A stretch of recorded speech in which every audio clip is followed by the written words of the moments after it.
Good morning, everybody. OU week continues. It is Tuesday of OU week, and that means it is time to get your horns up. I am Travis Gailey, joined by Aaron Little, Orange Blood's own Aaron Little, and Nash from Texas, who loves talking them horns. Guys, how you doing today? I'm doing good. Look, you finally got the pointing right. I know I've been working at it, but I still have to twist it a little bit to make it look right. Yeah, but we'll get there. Aaron, Aaron? I'm not doing good. Yeah, yesterday I was on top of the world. I was gloating. I was feeling so good. Today, the game is actually here, and I'm ready to vomit. I'm gonna throw up all over my computer. I feel like I have a fever. Like I just woke up in chills. Like I'm not actually sick, but like my body is just going into shock to prepare for playoff baseball. So yeah, I'm not okay, but it is what it is. Well, he's having heart palpitations. We're going to carry on with UT and OU, and I don't know. We'll see what the D-backs do in the playoffs. Frankly, I don't care what the D-backs do. No offense, Aaron. I'll cheer for you, but not really the D-backs. But enough of that. It's OU week. It's time. It is time to get those horns up. Mikey boy, first in the house with his horns up, as is that guy Kick on the Specs chat line. Colton Bunting, good morning, brother.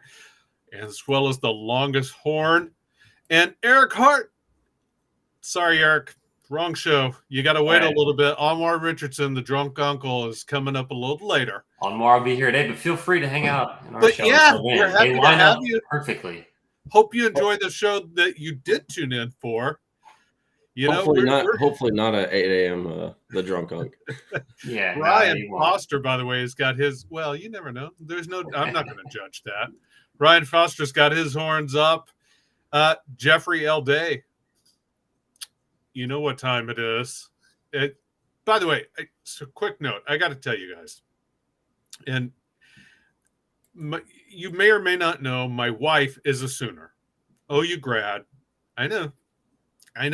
She full scholarship, ran track for OU, cross country, family full of Sooners. So I don't say OU sucks out of respect for her. And she doesn't do the horns down out of respect for me. In fact, frankly, she's probably more of a Texas fan by this point than OU, if we're being completely honest. But I don't do the OU sucks, but I don't judge those who do because I know the time too. So we're just going to leave it there.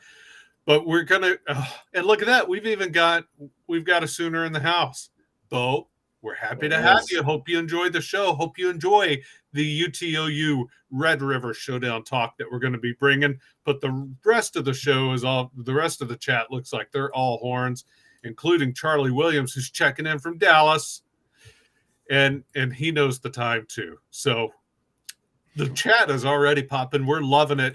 Let's talk a little UTOU football. Guys, I got to tell you, the more I look at this game, the more I just don't know what to think. I mean, I look at stats and I'm like, okay, OU stats aren't bad. I mean, I think they're like 30th in the nation in total defense. And their offense is what they really hang their hat on. But we still have no clue who they are. They haven't played anyone. And I just don't understand how to handicap this in my brain. I don't have an idea yet of where this game is going to go. And yeah, Mark, I'm right there with you. The heart wants what the heart wants. You can't help it. So good for you, buddy. Don't let a college football rivalry get in the way of love. That's what I say. You guys can just agree. I get it. But shout out to the legend Kieran in the chat. 4:30. Yeah, hey. Damn, Skippy. Hey, don't go to sleep yet. Go to sleep after the show. Care Bear up late, but early out west. We love having Care Bear in the house. We're gonna have to have him on the show. That's Kieran. Call him Kieran. Do what? His name is Kieran. I know, but he's Care Bear Kieran. We're gonna have to have him on the show at some point. By the way, he's a hype dude. He's been on that Nash 12-0 train from the get-go. By the way, now I feel like a chump for even just doing 11-1. Look, when I say I don't know how the game's going, I know Texas is going to win. All right. I am there. already. I've been there all along. I believe wholeheartedly Texas is going to win. I just don't know how to handicap who the Sooners really are. Nash, do you have any idea who they are? They suck. Just to, I mean, I don't know. The stats, they look good. I'm just, you got if you watch their games, Gabriel, he's thrown into windows that are probably pretty tight, double coverage. Good luck doing that against Jalen Ford. Good luck doing that against our defensive backs. I don't know. Running up the middle for 10 yards, 20 yards versus Iowa State, that's not going to happen versus Texas. I don't know. There's a lot of things that I see, and then it's just bad football. It's what it comes down to. I don't know. It's just I would be bragging if I was a Texas fan, and in their shoes. Obviously, 5-0, I'd be pumping whatever Kool-Aid. But yeah, as a Texas fan, I'm not worried. Normally, I would be worried about it being a close game, but not. The more I watch of OU and the more I dig into the stats and look at the actual matchups that'll be taking place on the field, I start to I feel like my opinion is starting to change. Where before I was thinking they're pretty good. This is a rivalry game. Weird stuff is going to happen. I'm actually concerned this is going to be a very close game that could flip on 1 or 2 plays. And then the more and more I look at it, I'm getting more comfortable about the Texas side. I'm just starting to lean towards Texas winning by 10, winning by 14. I know that the line opened at Texas -5. It's up to Texas -7 now. I still think there could be some rivalry game shenanigans, but I just think about it. I trust the Texas coaching staff more. I trust the Texas quarterback more. I trust the Texas defense more. I trust Texas more in the trenches. So even if I was thinking this is a rivalry game, it's going to be weird. College football teams don't win every single game nice and easy. There are some close games mixed in there. The more I look at it, I'm just I don't know if Oklahoma is going to be able to hang with this Texas team if Texas shows up with its B+ game. Yeah, Bo checking in on the chat saying, we aren't chopped liver, fellas. We'll be more than a match for Texas. Okay, maybe. No. And I feel like we're going to end up repeating some of this as the week goes on because we're going to have our game predictions on Thursday. Thursday's when we really break down what we foresee happening in the game. But, Bo, I don't know. I don't know how you can look at anything you've done to date and have confidence coming into this game. When you face Cincinnati, the only team with an even close to decent defensive line, they shut you down. When you played SMU, the only other team that statistically, and I don't know, when I watch SMU, I don't see a strong team, but statistically, they're actually pretty high up in the NCAA rankings and total defense and total offense. You really struggle. So that's where I go back to, but you beat up on the teams you're supposed to beat up on. So that's good. I don't know how to handicap OU.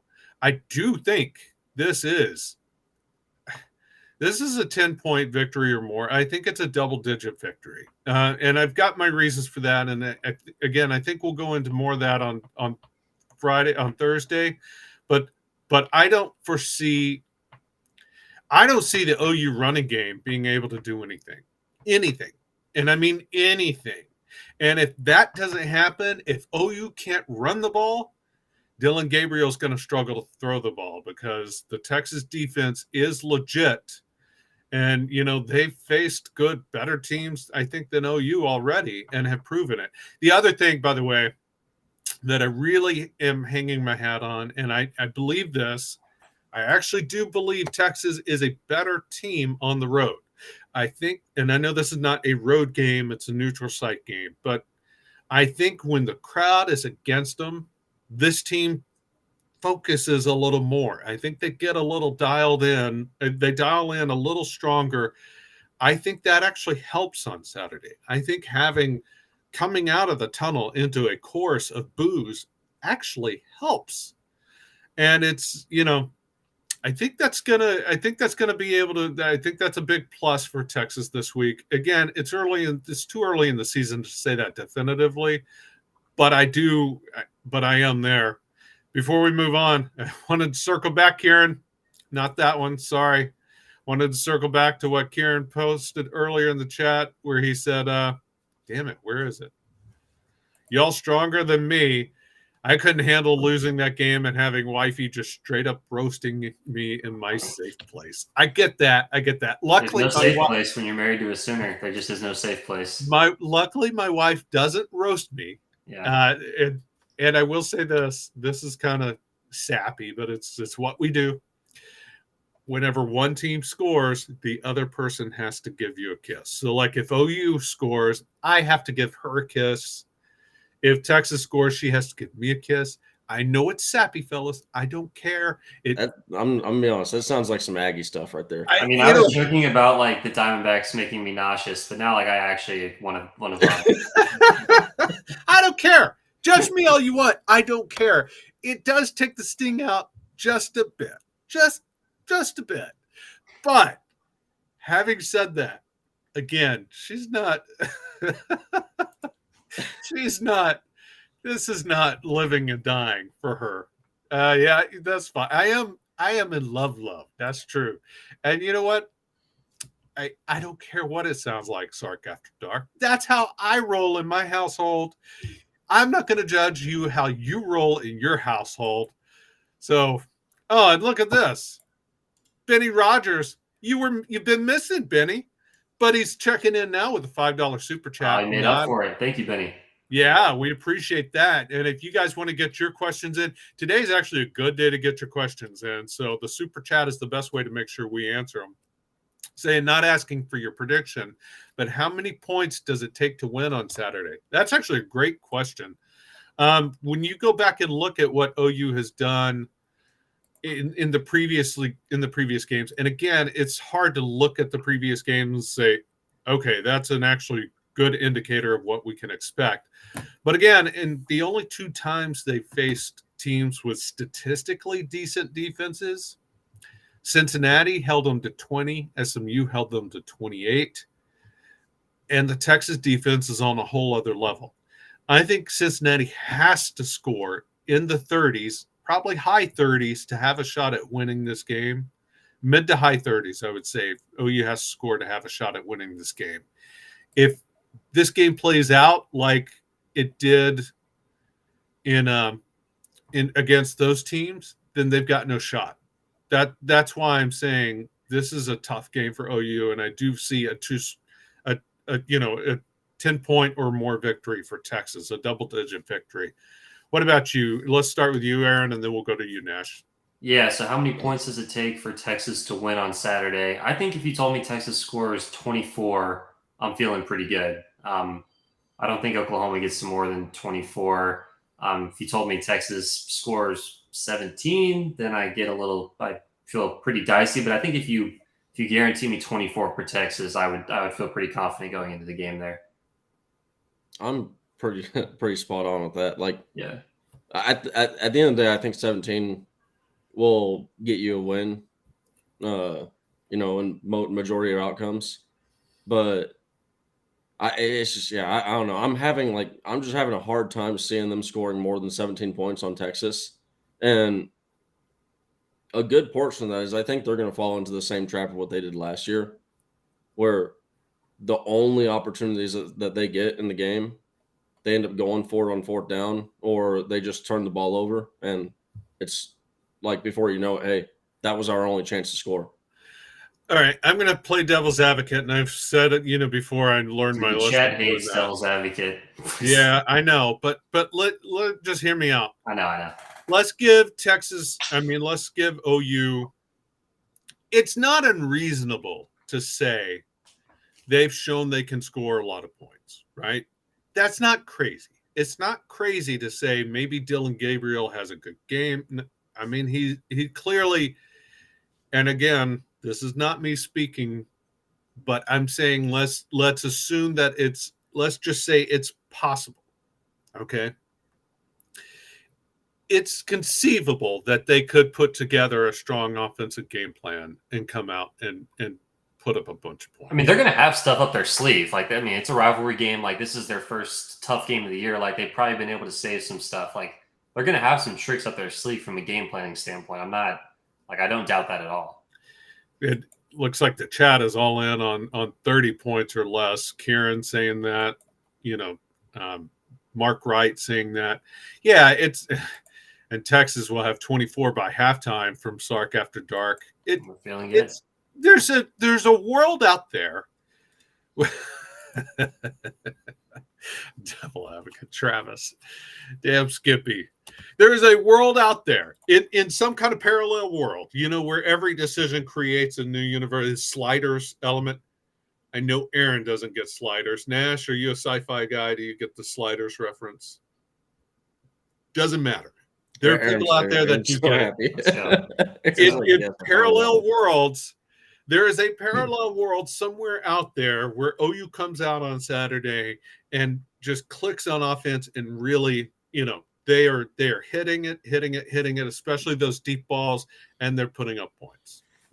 And I want to address a couple comments in the. All right. Well, let me finish my point real quick.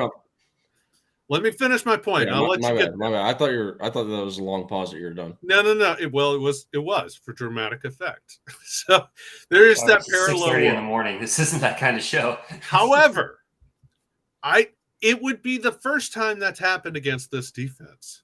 And I mean, the defense has given up a few deep balls for sure, but not consistent deep balls.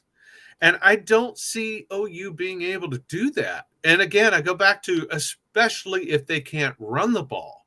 I mean, OU's done pretty well at limiting sacks, and Gabriel gets the ball out quickly. So I don't think this is a high sack game for Texas, but you don't need a lot of sacks. You just need pressure. And, OU fans could point to Gabriel runs the ball well, and he does. But is he Jalen Milroe? No, not really. I didn't even think he's Jason Bean from that perspective, the Kansas backup quarterback who played last week. So I just don't see it. I think OU has to get in the mid to upper 30s to win this game, and I don't see that happening. Nash, you had some points in the chat you wanted to bring up. No, they're sitting there saying, dude, last year is not a good metric to use. Don't use last year. I'm saying from last year is you might see a similar path of Texas jumps out in a big lead offensively, and Oklahoma, they get to it on fourth down, and they've shown that you go watch versus Iowa State, they go for it on fourth down. If Texas continues to do what they're doing well, which is stopping teams on third down, stopping teams on fourth down, you're going to lose the ball. Texas is going to control the line of scrimmage, and we're going to run the rock. We're going to drain the clock, and you're going to, before you know it, you're going to have – there's few opportunities that you've had to score and you squandered them. I'm not using last year as a one-to-one metric that, hey, this is going to happen. I don't think last year's going to happen again. Last year was a damn scrimmage on the field. Like, it wasn't competitive at all. I'm expecting a more competitive game, but at the end of the day, it's just like if you go and watch the games from Oklahoma, what I'm seeing on the field is not scaring me at all. I don't think it's impossible for this to be a close game. My main thing that I'm seeing when I look at the numbers in the matchup is if Texas plays well, then I don't think it's going to be that close of a game. I think it'll be out of hand. It's not like a guarantee that Texas plays well. Like, we've seen them struggle at times from here to there. The case for Oklahoma is a couple turnovers to give Oklahoma a short field, because none of us really think Oklahoma can drive all the way down the field 70, 80 yards. But if they get a couple turnovers and they get the ball on the 30 or they get the ball on the 40, that's a different picture. If Texas misses a couple field goals, gives Oklahoma the ball around the 40 or the 50, give them a short field. Like, the case for Oklahoma is Texas playing poorly. That's what I'm seeing right now. It's that, or it's Dylan Gabriel has a career day that he hasn't really shown that he's capable of in this type of game against this type of defense. Because I agree, I don't think Oklahoma's going to be able to run the ball. So if you make Dylan Gabriel one-dimensional against this Texas defense, he's going to have to play out of his mind, which he's never really done in a spot like this. So those are the two avenues I see to where this game ends up being close and Oklahoma possibly wins. But I just think if Texas takes care of the ball and they limit big plays and they're pretty clean on special teams, that's where I start to think like I don't think it's going to be too close in the fourth quarter. And when you get to the red zone, they're only 50% in the conference so far.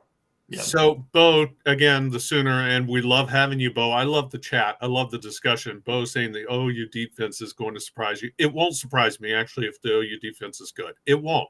I like Danny Stutzman a lot. I actually initially had him down as one of the preseason All Big 12 linebackers and changed that vote at the last second, and I do regret that. But I like what Brent Venables knows what he's doing on defense, all right? He's not an idiot. He hasn't forgotten how to coach defenses, and he's put up a lot of good defenses over the years. I don't know. I mean, Iowa State came off to a hard start. So Iowa State's not good. It was a backup. You're talking about a backup quarterback. I'm not talking. I'm just talking in general. Brent Venables knows what he's doing on defense. Danny Stutzman's good. Deshaun McCullough is a good player. The safety that they've got, the 5-star, he's playing well. I'm not going to at all be surprised if the OU defense is good. We've got, the Opinion Sports Show. The OU defense will not yield a lot of points. How do you know Texas will score 44? Well, and I agree with the second half what he says that they got good they got some good secondary players. I mean, Kool-Aid McKistry is clearly going to. I don't know that the OU secondary is better than Bama. I'm not saying OU secondary is bad, but really, look, hey, I'm certainly not going to be giving OU a lot of credit this week, but if there's one area that you can give them credit on, it's their defensive backs. Okay, Gentry Williams is a guy that we need to pay attention to and keep an eye out for. I'm not saying they're bad. Who have they played? Emory Jones and the Cincinnati Bearcats, Preston Stone and the SMU Mustangs. Who have they played? That's all I'm saying. I don't know what to expect from them. They have yet to show against a good team that they're capable. And it's not entirely their fault. Again, the game against Georgia was canceled due to the fact that they're moving into the SEC, which, by the way, we're about to talk about what Oklahoma and Texas and the SEC means when we're joined by Chris Gordy from the SEC, Locked On SEC podcast. But the other part of that is the running game. And I go back to, I told you guys yesterday in yesterday's show, look, I'm 49 years old, and the team that runs the ball wins this ball game every year. The better running team wins it every damn year, almost without fail.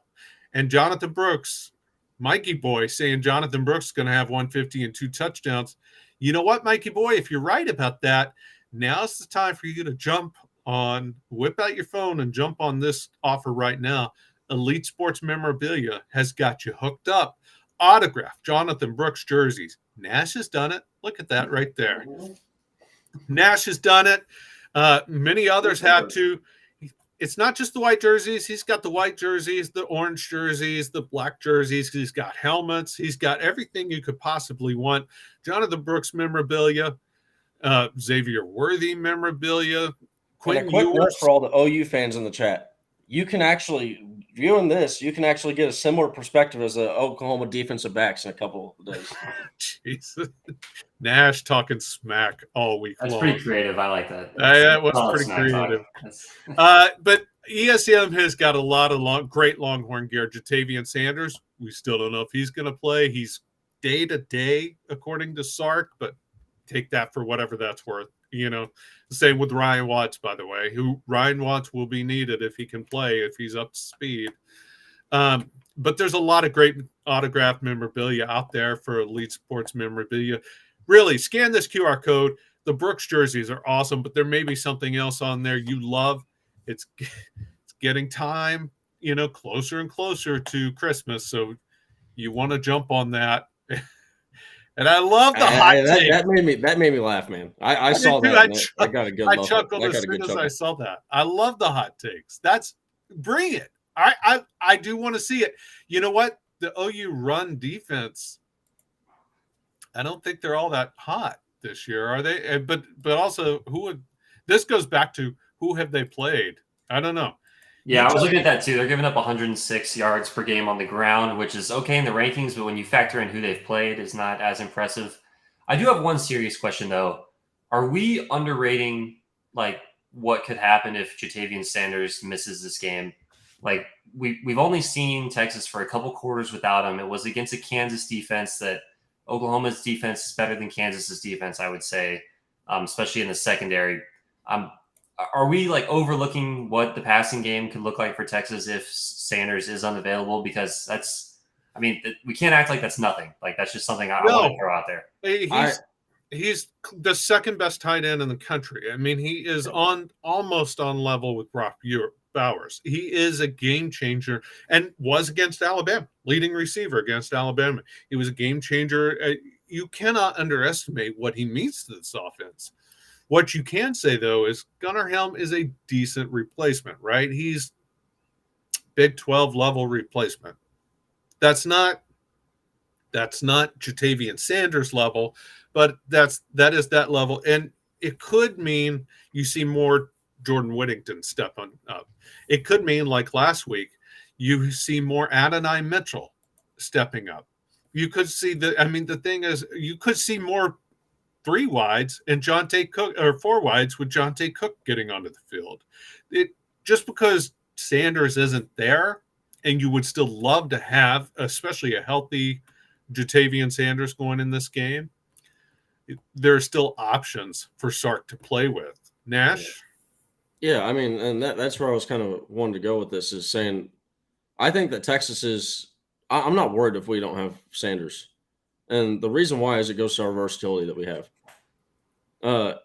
Normally, under normal circumstances, I would be worried about losing the pass blocking of Sanders or the run blocking of Sanders on the run plays. But, I mean, Ogbo is a guy that he's gone down, and you look at the Baylor touchdown run for Jonathan Brooks. Ogbo went and sealed the edge on that one. That we can deploy him as a blocker enough to mitigate some of these things. And then when you have – I just think that all that we'll have to do is we'll have to just change up how we run our offense and how we're running routes on the field, because it's just at the end of the day, if you decide to load the box on Texas to try and stop the run versus Jonathan Brooks, one of Worthy, Whittington, or Mitchell's getting open. And then also this is another thing is you could the potential X factor, like for an actual breakout, is we talk about breakouts all the time. A breakout could be Cook.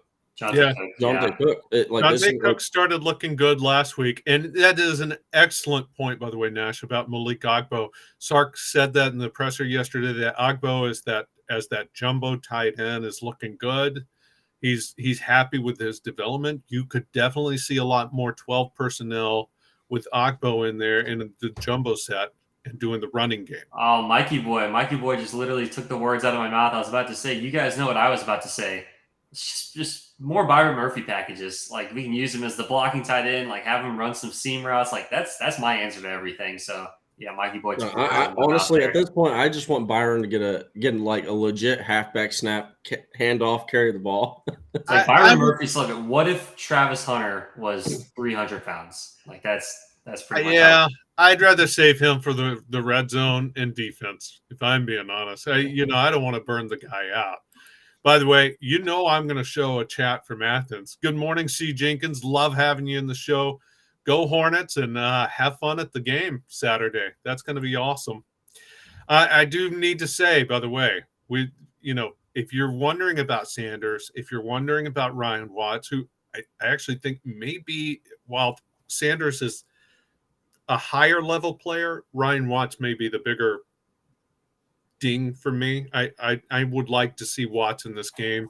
I don't know if I agree going up against the OU offense, the passing game of OU. I'd like to see Watts in the game.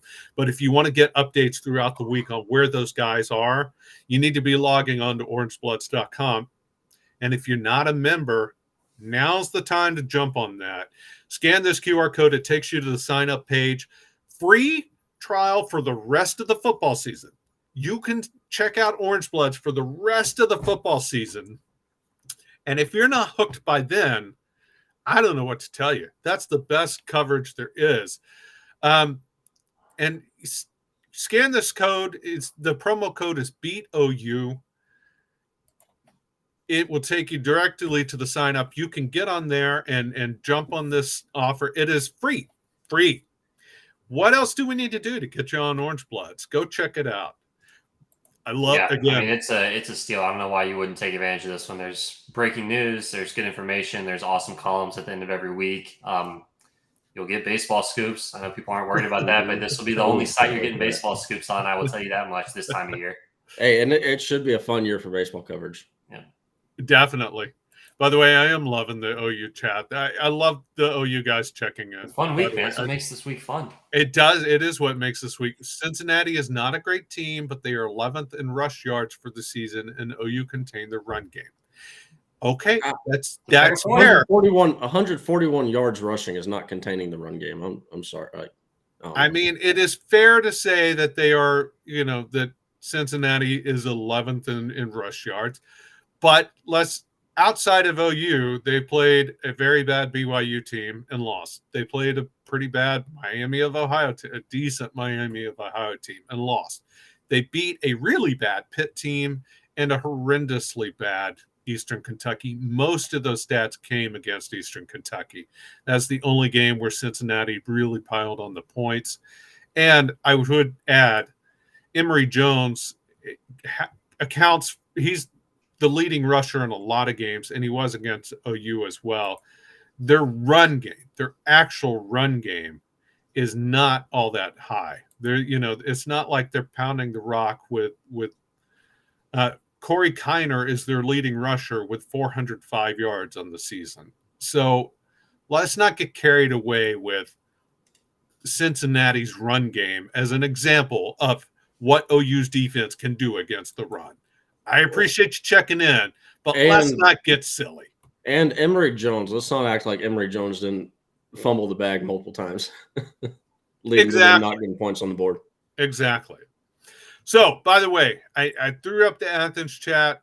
He's on his way up to Dallas. If you want to get – oh, come on. BYU? Really? BYU?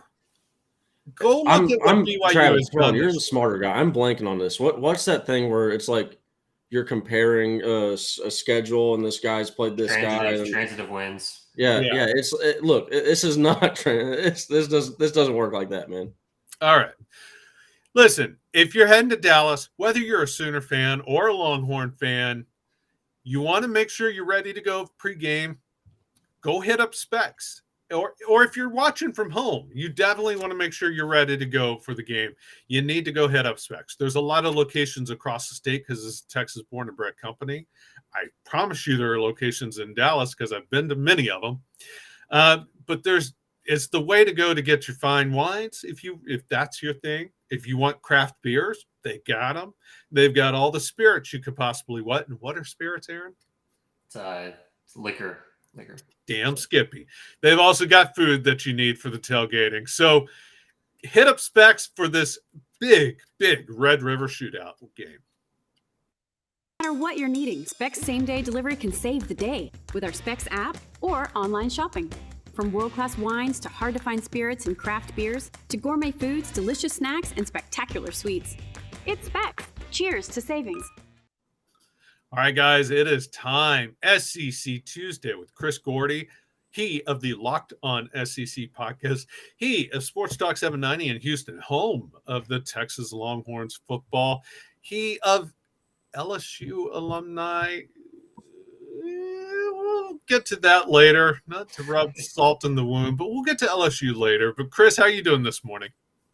I'm doing okay, guys. It's, look, we're getting into the thick of it. It's a little depressing when we look at it and say, man, week 6 already, that we're already almost halfway through the football season, but less chances for Texas to take an L the more and more they keep stacking wins. So, hey, look at it that way. I love it. So the Red River shootout this week, the only 2 Big 12 teams that are ranked, Big 12 Commissioner Brett Yormark, not coming. He doesn't want any of that smoke this week. But Greg Sankey of the SEC, the future home of Texas and OU, will be on hand.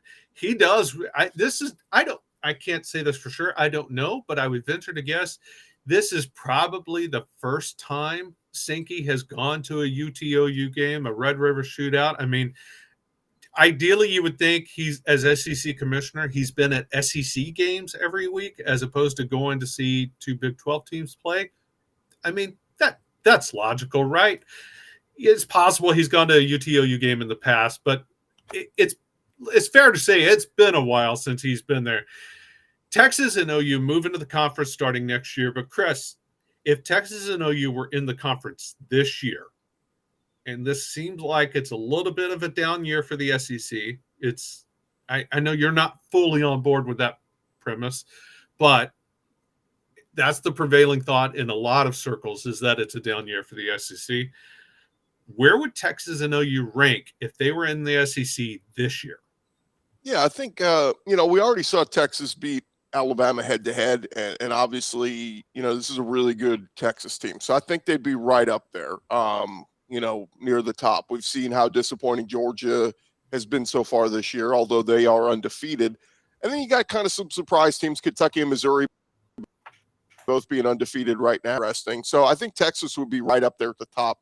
Oklahoma is a tougher read because who have they been tested by? You know what I mean? Like, they've played Arkansas State, SMU, Tulsa, Cincinnati, and Iowa State. Iowa used to be good. They're obviously come crashing back down to earth. Matt Campbell, I don't know what's happened there. But we haven't seen Oklahoma really be tested yet by a decent team. So I don't know. I would think they're somewhere middle of the pack. Hello. I think they're somewhere middle of the second tier. Or would they be like where LSU is right now? Probably. Maybe not like 2 and 3 like Arkansas or South Carolina. So I'd say Oklahoma right now, if they were in the SEC, would be somewhere in the middle, but I think Texas would be right there at the top. Chris, you say right there. You mentioned Georgia up there with Texas. Obviously, they're also undefeated.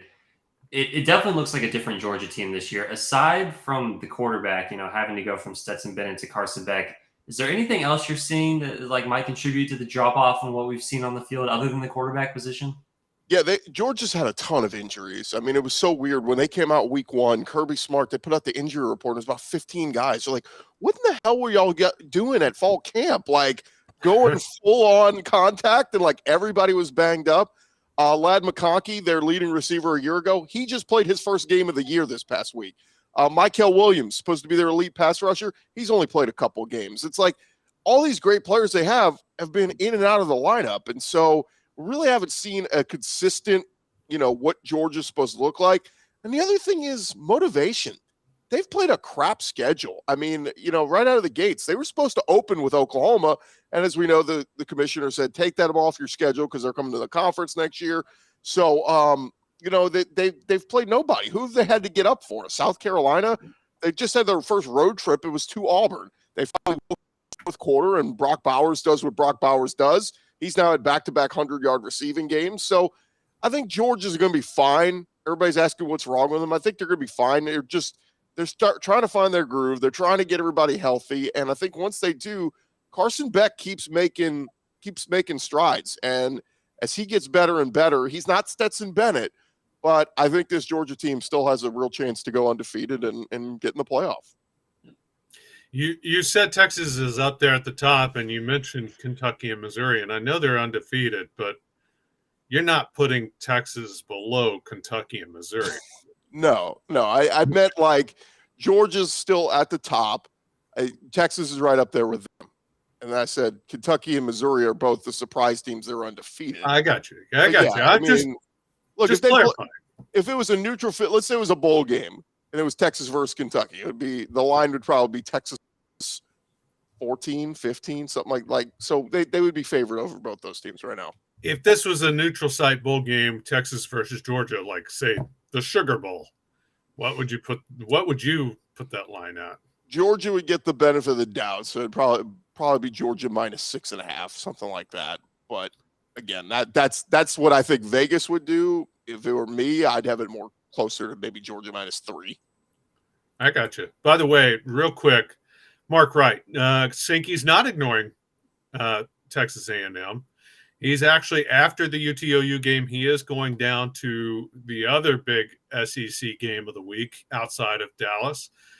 Texas A&M taking on Alabama. A&M, they look a little resurgent. They've looked good the last couple of weeks. I know they dropped 49 to Miami on the road, but they've looked good the last couple of weeks. And it's in College Station. You give Aggies any shot against Alabama? Yeah, I mean, I think they've got a great shot. A&M's defense has gotten better and better each week. They're finally getting a pass rush, guys. I mean, all those 4- and 5-star recruits are finally starting to perform.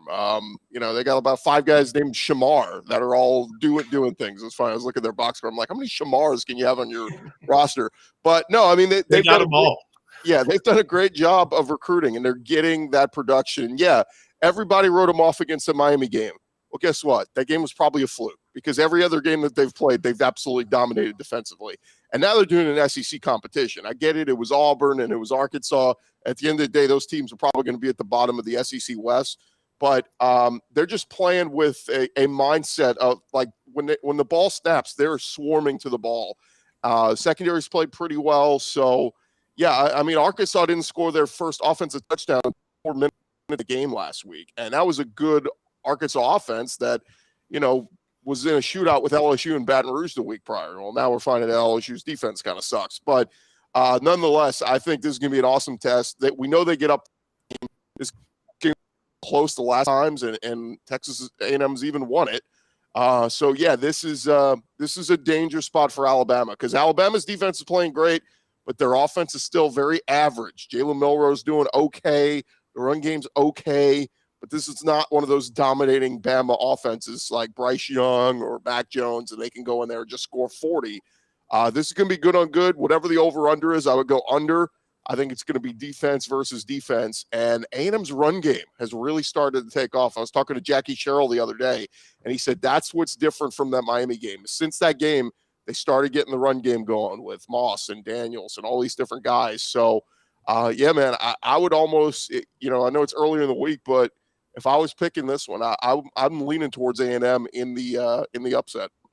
Chris, I was just thinking about where's that offensive coordinator and quarterback coach that coached Mac Jones and Bryce Young? I'm just trying to rack my brain on that one. Yeah, he's up in New England. Well, by the way, I wanted to. Sark. I'm talking about Sark. Oh, Sark. Yeah. Sorry, I thought you meant Bill O'Brien.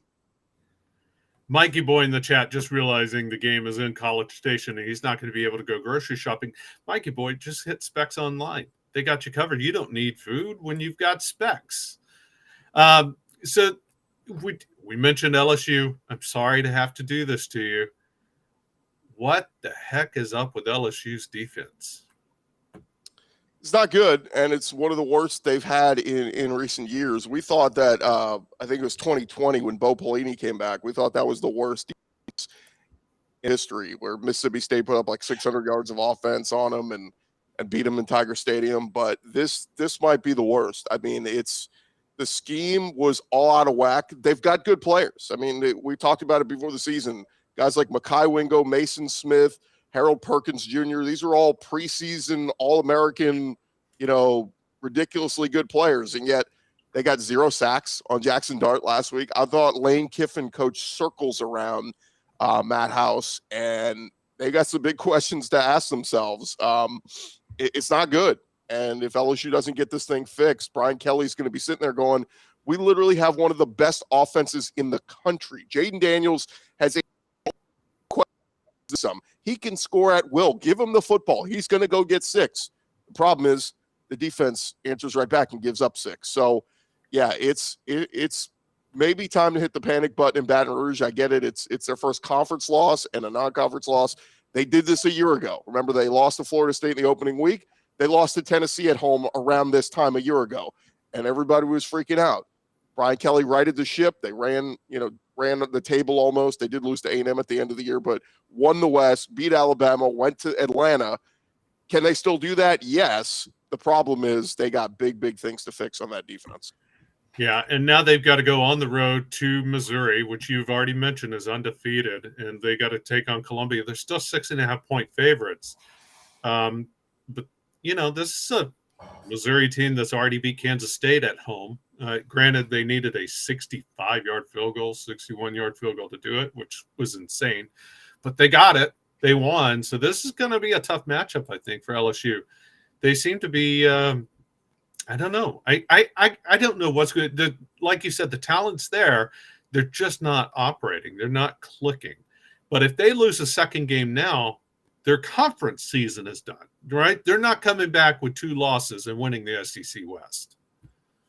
No, and you could still, they could still beat at Alabama. They could still win some of these games down the schedule. But yeah, I mean, any hopes of getting to Atlanta, winning the West are out the window if you drop this one.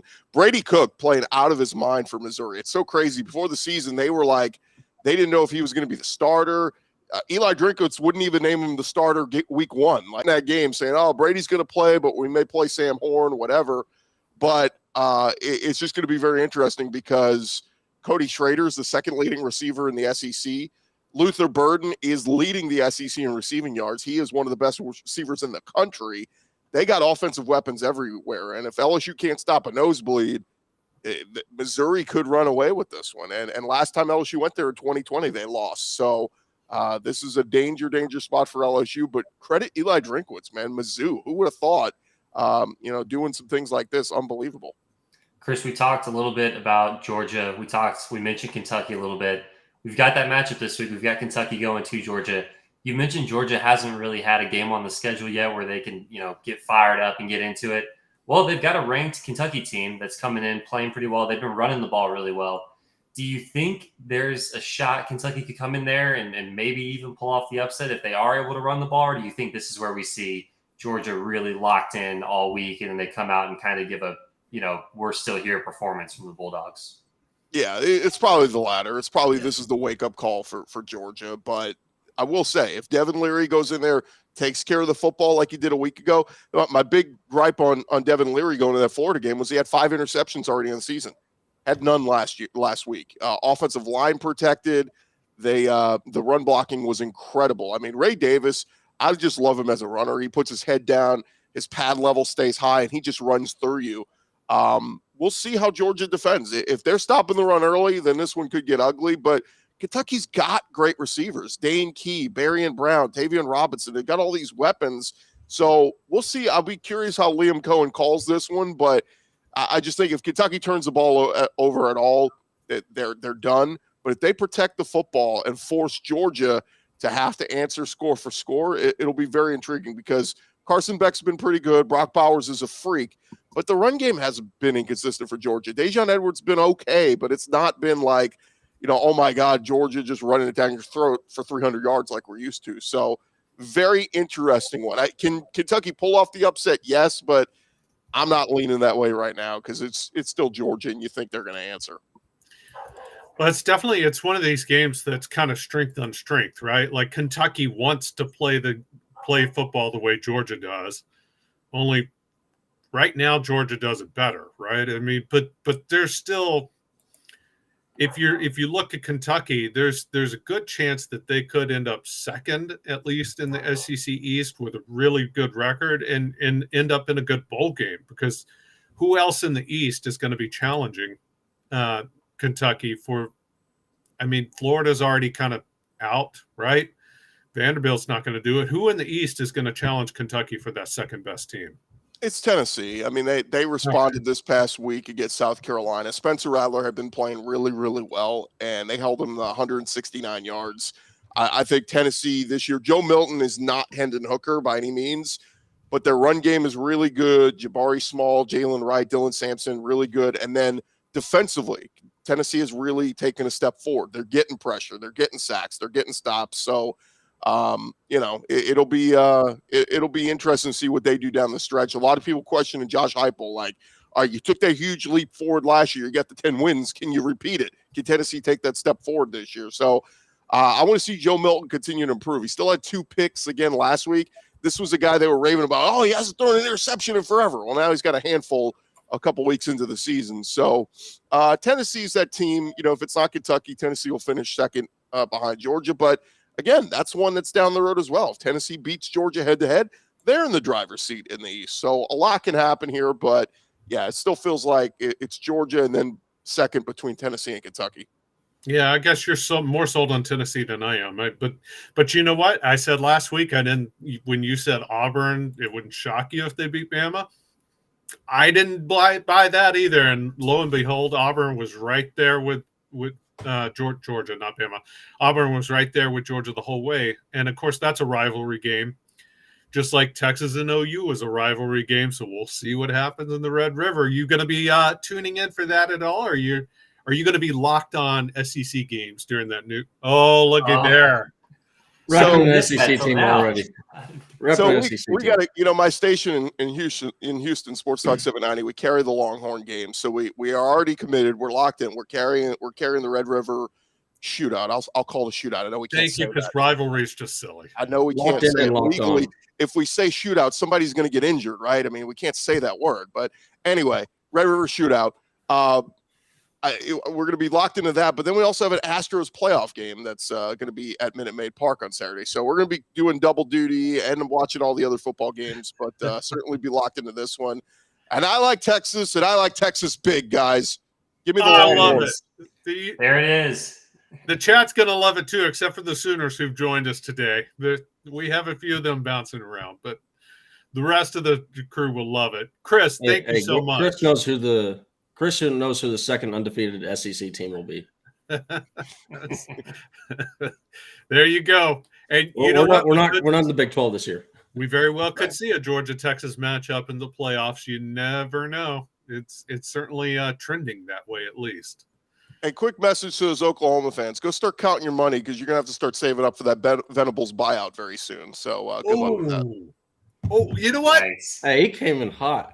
That is coming in hot. I said last year after that 49-0 game, they should just get rid of him now, but they're going to ride that out. And I think I'm with you. I feel like he's on a mediocrity train, which is even worse than being just horrendous, because you can always fire a horrendous coach and move on. But yeah, good call on that, Chris Gordy, with the heat this morning. Leaving us with a fire in the chat to put out. Just that's good stuff.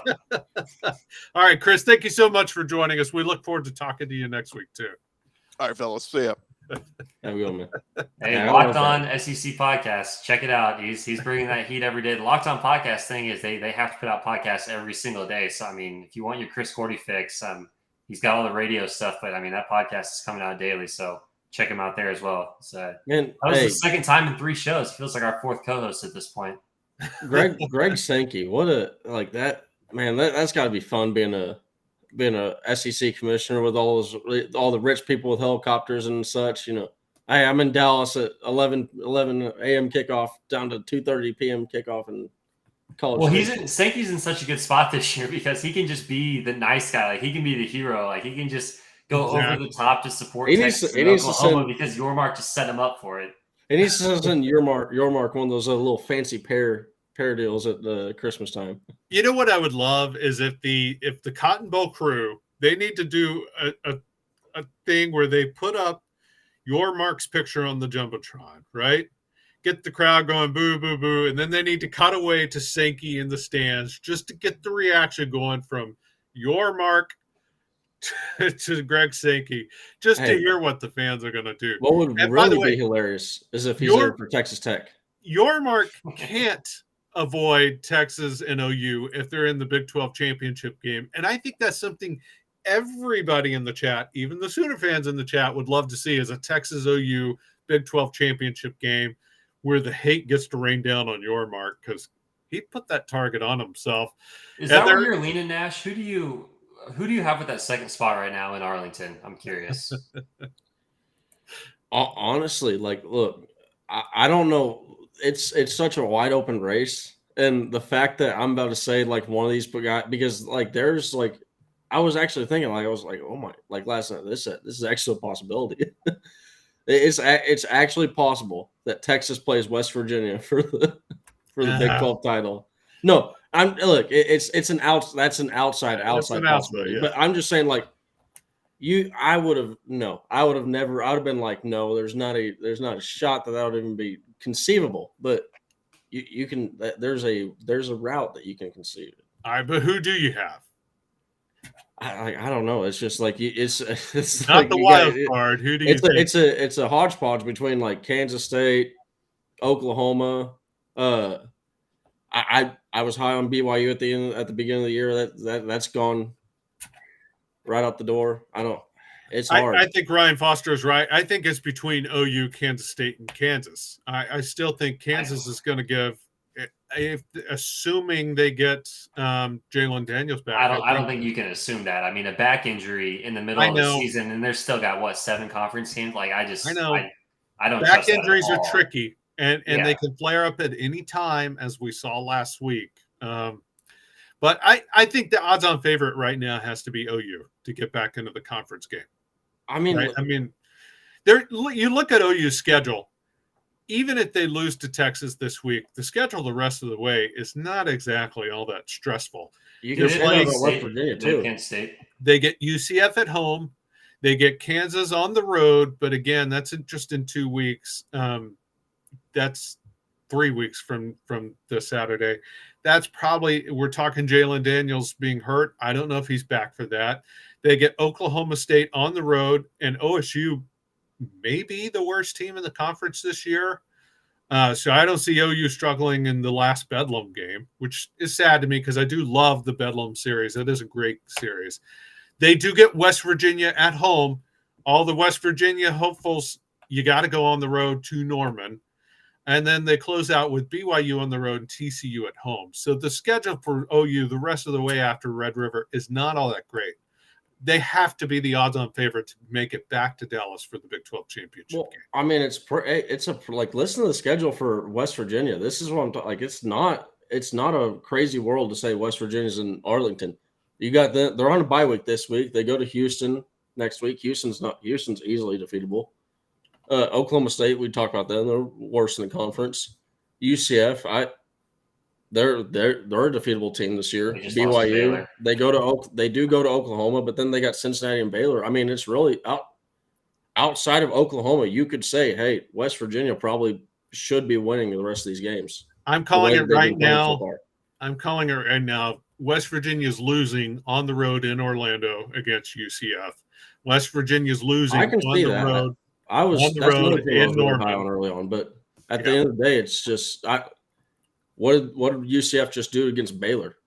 Like that really opened my eyes, man. Like to have that much of a lead, and then to give that much of a lead up, that's creating some bad Texas 2021 vibes. If that game is played 100 times, UCF wins 98 of them, 99 of them. I mean, it was an epic collapse. Epic. But to be able to collapse like that should be noted. It should. I'm not blowing it off. All I'm saying is UCF beats West Virginia at home in Orlando. West Virginia loses on the road in Norman, and I think it's a toss-up even with Cincinnati. So I'm not going to put. I'll happily eat crow if I'm wrong. If it's a Texas versus West Virginia Big 12 championship matchup, I will come on. I will eat all the crow anyone wants to dish out. I'm sure we've got Mountaineers fans who will jump on here and rub it in my face when they watch this clip. Great. Bring it. If I'm wrong, bring it. I'll eat it. I'm not going to be wrong. You guys are reading off those schedules. I'm just thinking about Big 12 football right now and after this year. Like Brett Yormark, man, like there's Texas and Oklahoma playing good football, and then like these teams are so not impressive. I mean, this year it's not going to be this bad every year. Like it's just not going to be this bad every year. But like it is astonishing how bad it is this year. The 1 year that like and really it was supposed to be a good year too. It was supposed to be a good year. Yeah. I mean, they're going to have it's a bunch of teams that can have a great year, right? They're not going to consistently have great years, but they can have a TCU like last year, which was a phenomenal year.